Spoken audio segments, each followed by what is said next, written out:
Bigger, better, faster, more. No, this is not the four non-blondes reunion. This is the new Lexus NX. Also, one of the non-blondes was called Roger.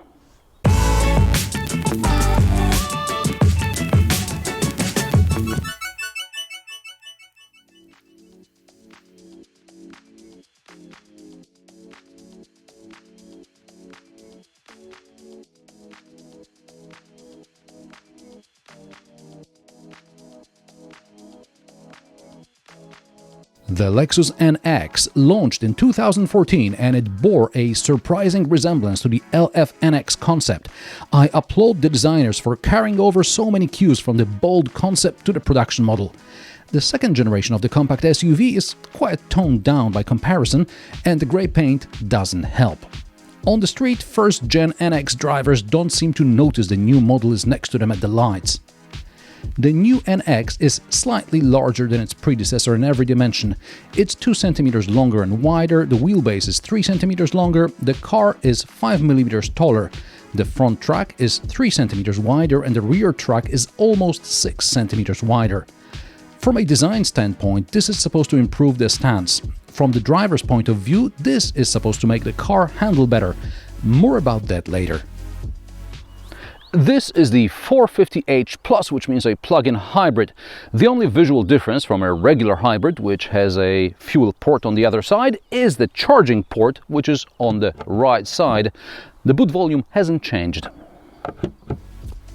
Again, I have to applaud the Lexus designers for making the hybrid powertrain an integral part of the car rather than a cumbersome add-on like in the BMW X3.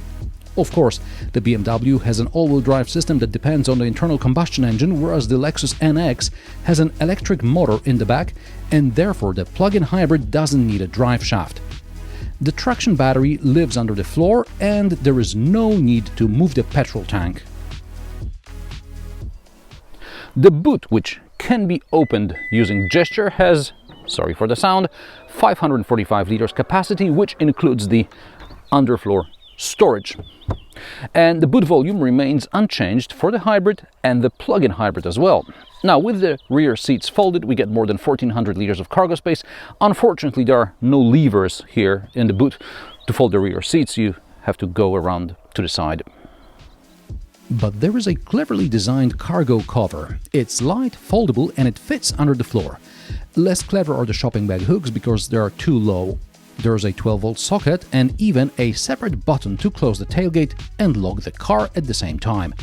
And there's also a proximity sensor, which means the tailgate won't hit you on the head. It's every feature offered by various competitors packed into one. I respect Lexus for admitting not everything in its past was brilliant. Not only does the press release mention the new, faster locking tailgate, but on the press website I even found a side-by-side comparison of the old and the new model.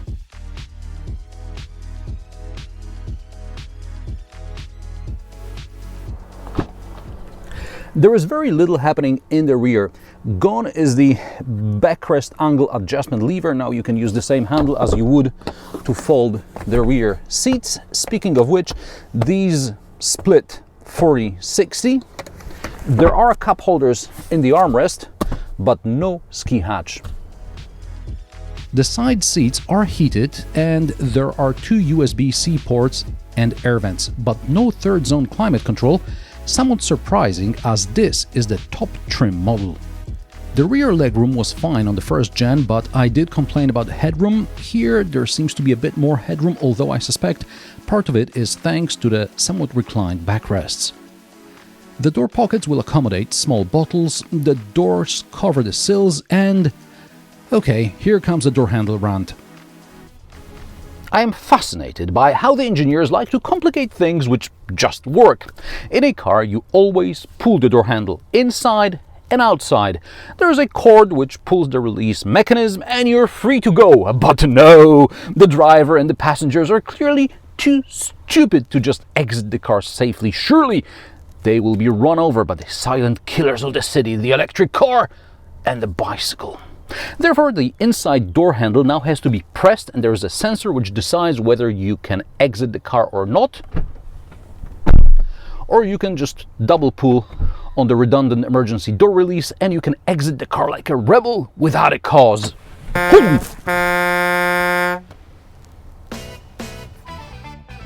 The external door handles look ordinary, but they are also electric. Emergency release is activated, according to the manual, only in case of a serious front or rear collision. I managed to cheat the system by double pulling the inside handle. Can you spell over-engineered? Before I collide with the Lexus PR department, let's get inside and take a look at the new infotainment system. Until recently, Lexus offered something that must have been designed 20 years ago and nobody used it.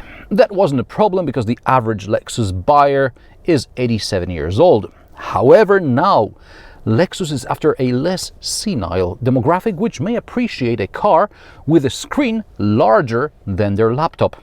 And there is even a mobile app. A quick disclaimer here, although I managed to pair the app with the car, I didn't get the full functionality. The press cars arrived very recently and the fleet manager didn't have time to set up PR test accounts. Instead, someone reviewing the car before me set themselves up as the car owner and they keep deleting my account. This infotainment system has great potential, but I reserve my final judgment for when I get my hands on it after several over-the-air updates. So far, Android Auto works when it wants to, the language settings are inconclusive, and the voice recognition system sometimes guesses what's being said. Hey Lexus. What can I do for you? I'm hungry.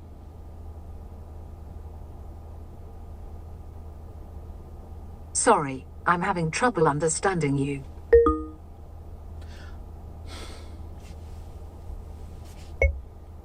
I'm hungry.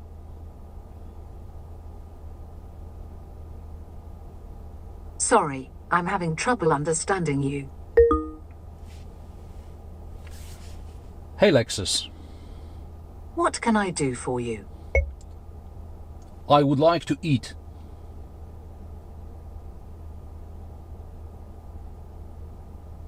Setting the driver's seat temperature to 20.0. Hey Lexus. What do you want to do? I'm hungry.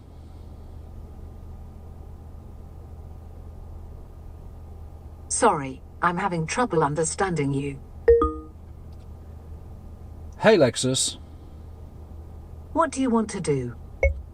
I am hungry.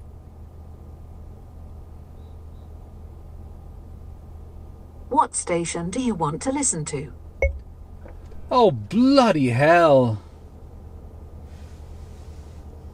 I didn't understand. Please try again. What station do you want to listen to? Train station, preferably. Sorry, I still didn't understand. You can find the radio station by name or frequency. What station do you want to listen to? Cancel. Surprisingly enough, it works better in Polish. Now let's talk about the instrument cluster and choosing what's displayed on it.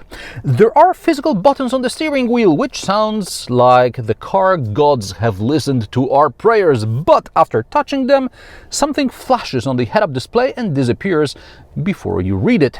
And that apparently was one of the two menus assigned to this side of the steering wheel. On the right side, there are the onboard computer and cruise control settings, while on the left side are your media and phone settings. Of course, you can turn the head-up display off and then the same blinking happens on the instrument screen.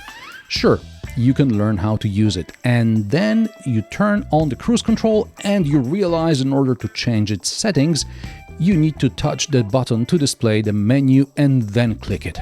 Great if you want to press resume in city traffic.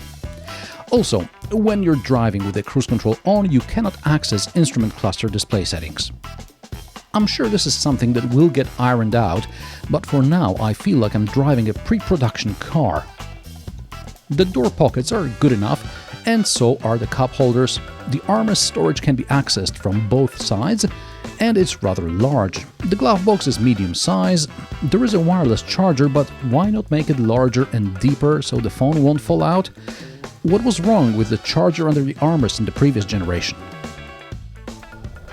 The interior is a pleasant place to be in, but I get the impression the previous gen felt more bulletproof, more robust. Perhaps it was the exposed bolts, which we don't have here.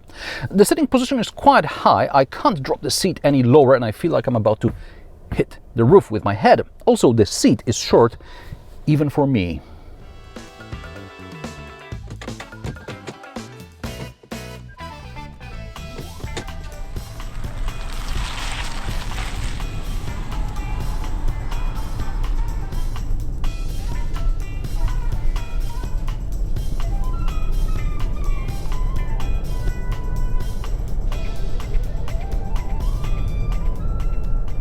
Who invented this gear selector? Sure, there's a diagram what to do, but it just doesn't feel natural. When I was making a 3-point turn, I got stuck across the road and there was absolutely no pressure from other drivers because nobody was in a hurry. And now let's get to the beeping sound. This is the mandatory warning sound EVs and PHEVs have to emit to protect the pedestrians.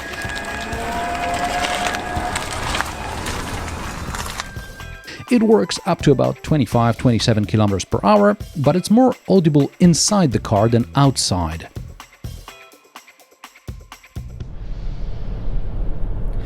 Besides the beeping noise, the interior is well soundproofed. That's important, especially when driving in electric mode. After all, this is a PHEV with declared zero emissions range of up to almost 100 kilometers. Spoiler alert, in order to get this good a result, you'd have to hypermill in eco mode, use recuperation, etc. By the way, recuperation level can be adjusted with paddles. Under normal circumstances, you're going to get 60-70 kilometers out of the 18 kilowatt-hour battery. That's a good result anyway, and it's on par with what the trip computer displays when you unplug the car. As standard, the Lexus NX has a 3.3 kilowatt onboard charger, which means around 6 hours charging time. Optional 6.6 kilowatt charger and a wallbox cut the charging time by half. Compared to the BMW X3 plug-in hybrid, it's clear you can drive the Lexus all day in electric mode, and the engineers assumed someone may actually want to recharge during the day. By the way, this is the same plug-in hybrid drivetrain you also get on the Toyota RAV4 and the Suzuki Cross. Lexus has 3 more horsepower, 309. This NX can tow up to 1.5 tons. The claimed 0 to 100 km per hour time is 6.3 seconds, but this is only in sport mode for the drivetrain and for the gearbox.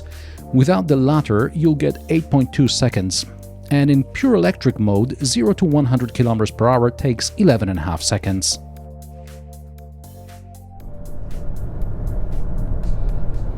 Lexus decided the car will not switch from electric to hybrid mode until the traction battery is low or the driver selects the hybrid mode. Beside the electric and hybrid mode, there is also a charge mode. Generally speaking, unless you drive somewhere further or commute on the motorway, there is no need to turn on the petrol engine, which I highly recommend, not just because of the environmental concerns, but also because the engine noise is unpleasant. Toyota hybrids may be the best hybrids out there, but that's what they sound like. Now, the fuel consumption on the dual carriageway with the traction battery depleted at 120 kilometers per hour is 7-8 liters per 100 kilometers, not bad for a 2-ton SUV. And speaking of the mass, it can be felt mainly on braking and on bigger bumps. Around the corners, I'd never say I'm driving this heavy a car. The previous NX was great to drive, this one is even better, and thanks to high electric torque, you have more fun in the NX than the target demographic had in the 1960s. Diskotanssi. Seuraava on vasen jalka sivulle, 1, oikea yhteen 2, oikea jalka sivulle 3. Visibility is decent. There is a great 360-degree camera, which also includes a view through the bonnet like on Land Rovers. By the way, you'll find the same infotainment and camera system on the Toyota BZ4X and its sibling, the Subaru Solterra. I drove the latter recently on an off-road course, and the view through the bonnet is great help. Speaking of off-road, the Lexus NX has a trail mode. On my diagonal approach test, the NX coped better in normal mode than in the trail mode. It seems the latter turns down traction control and allows more wheel slippage, which may be beneficial in some situations. The driver aids are better than in the previous Lexus models. I like that the adaptive cruise control allows setting the pace with which the car will accelerate to the set speed. I guess an individual mode could have done the trick, but there is no individual mode. At least now the lane keeping assist really keeps you in the middle of the lane rather than react at the last moment. Also, I wouldn't rely on the traffic sign recognition.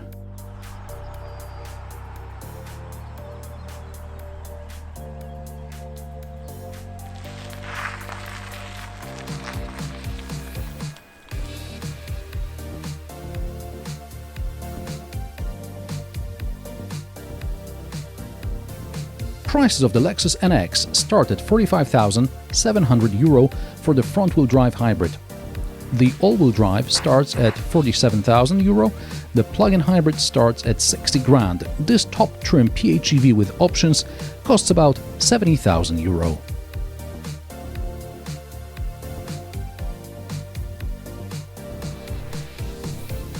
Do you know the joke about mixed emotions?